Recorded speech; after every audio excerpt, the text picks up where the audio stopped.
ऑफिसला येतोय तर ही काय चाललंय? ही म्हणला योगाचा प्रकार आहे.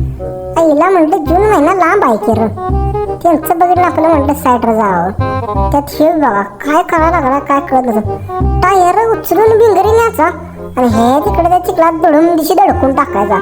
आल्या का बाबा म्हणलं काय तर मोडलंय का? अहो म्हणलं मी ड्रायव्हर आहे त्याच्यामुळेच म्हणलं तुला काय रज जाणता होती. त्याला जरा व्यवस्थित समजवला आणि आलो दुसरीकडे साईड. हे बघा छत्रपती शिवाजी महाराज कसा पुतळा आहे, लावणघर. तर ज्याला माहित असेल त्याला माहित असेल लावणघर कुठं आहे. तिथं आलो तर ह्या मशीन जरा ग्रीस बाहेर येत होतं.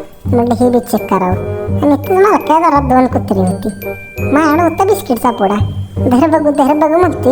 हे बी बाद पोड्याचं चावल त्या भ्यानं बिस्किट सोडलं. दुसरीकडे आलं तर हिथं आपल्याला कुत्र भेटलं. थांब राजा म्हणलं तुझा स्लो मोशन करतो. कसं आहे आज मला वाटतंय सगळ्यांना बिस्किट चारण्यातच आपला दिवस झाला आहे. काय पुण्य बी केलं पाहिजे. आलं तर आलं फुटं का आम्हाला काय करता. सगळं झालं घरी आल्या आपल्याला वैराणा गेल्या शिव बी बोका भेटला. मग ती मला बिस्किट आणली नाहीतच वय काय लगा म्हणला गावाला चारली तर मला आणली नाही. असंच म्हणतात तू आता माझा हातच खा.